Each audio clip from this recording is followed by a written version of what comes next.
Greetings, Rovers. Today I'll be discussing the top 5 reasons why you should be playing Wuthering Waves on May 22nd. Just a reminder before we get into it, I'm currently running a $100 subscriber giveaway. All you gotta do is subscribe. This ends on May 22nd with the release of Wuthering Waves.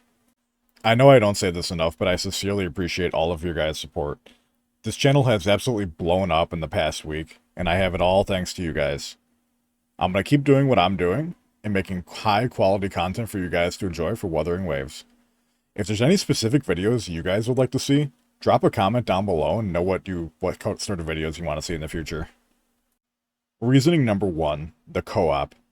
Monsters that you kill in your world do not respawn until the daily reset. Although you can join friends in a world or a random world to pair up with people and farm them. This gives you the opportunity to infinitely farm, and the co-op experience is absurdly clean. Resonators are able to explore the world with up to 2 other players for a total of 3. Although currently at the time of recording this video, it is unknown whether we will be able to do the endgame challenges and face them together, like the Tower of Adversity or holograms together. This will make farming echoes, and specifically bosses, a much more enjoyable and fun experience. I'm hoping Kuro leans into the co-op aspect of the game as much as possible. Alright, so you may be asking yourself, what am I going to do if I don't have any friends, and I don't want to rely on randoms to join their games and shiny hunt or even echo hunt in general? Well, good news for you is that my Discord is open. I plan on doing a ton of echo hunting events over on my Discord, and I've built a community of Wuthering Waves lovers who would be more than happy to help you out with shiny hunting or just even echo farming in general. I plan on doing a ton of events over at my Discord, so peep the description down below and click the link to join my Discord and join the rest of the community. Alright, so for number 2 we have skill expression. Wuthering Waves, being more akin to a Souls-like over a standard button mash gacha, gives you much more skill expression, team building, and overall just theory crafting. Dodges, perfect parries, combos, intro and outro abilities, forte circuits, resonance liberations. There's just so much room for different strategies, and I'm excited to see what the community cooks up. With the emphasis on your team working together by providing in and off-field buffs, I'm sure there will be crazy, never before seen or thought of compositions, challenges, and unique takes on combats that no one has thought of before. Not being locked into specific characters or for specific fights is going to be an absolute godsend, unlike other games in the gacha space. There's nothing worse than entering a fight and realizing you haven't built the correct element to take on the challenge, and overall have to suffer because of this. I truly believe this is going to be the one saving grace for all the casuals in this game, as all elements do equal damage to all enemies. There is no specific enemy that requires a specific element, unlike other games in the genre. I do foresee element-based challenges in the future, though once the game gets a little bit more mature.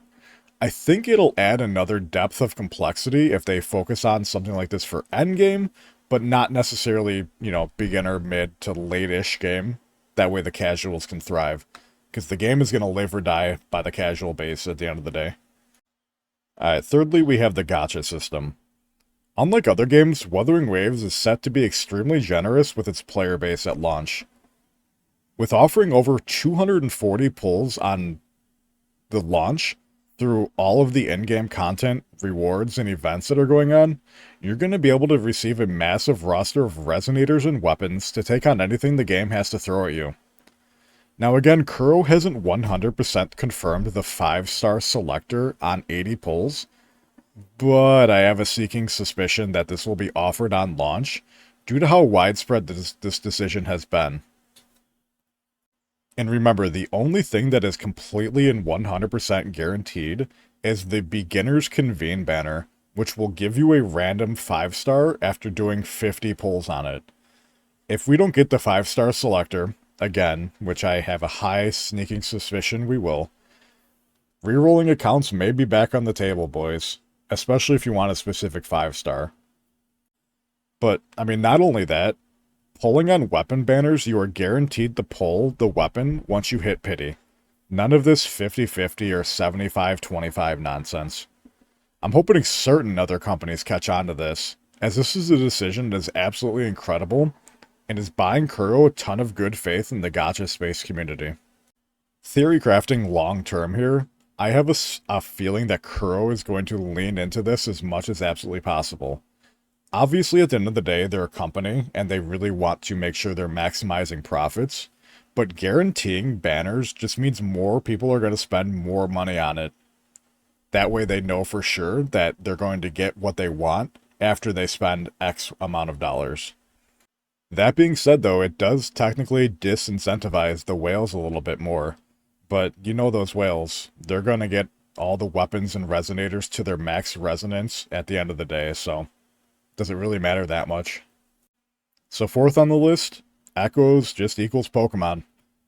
For the unfamiliar, the Echo System in the game is akin to Pokemon catching. You go out into the world, you beat up monsters and bosses, and you have a chance to absorb their essence. The chance is dependent on the rarity of the monster and how many monsters you have caught before. This encourages you to fill up your Pokedex, your databank, with as many unique monsters as possible. The best part is, you can equip these monsters like artifacts and relics from other familiar titles, and they all have varying set bonuses, stats, and substats that will be randomly rolled whenever you obtain them. Keep in mind these monsters have specific costs associated with them, so you will need to theorycraft the best possible combination. You will also be able to use Echo Monster's abilities to enhance your combat. Alright, so I know a lot of people aren't familiar with this next concept, but it is absolutely crazy. Echoes have a variety of rarities, and not only do they have rarities, they have shiny variants. Alright, I know you Pokemon fans. I know your ears just perked up at the thought of running out and catching a shiny Echo out in the world. Not to mention, if you kill a shiny in a multiplayer, everyone gets it. This encourages friends and communities to play together, as everyone gets the shiny. Realistically, what can happen is your friend can find a shiny in their world, invite you to their game, and you will both get it. You do not need to be on their world during the reset, only need to be there when the shiny is actually killed. This adds yet another endgame element to the game for all of those shiny hunters out there. And I know how much you Pokemon shiny hunters love it. I've seen some of your videos and streams. Although currently shinies don't offer any additional bonuses, I have a sneaking suspicion that Kuro Games is going to re-evaluate the shiny system and offer some sort of incentive to go shiny hunting. And lastly, we have true endgame difficulty.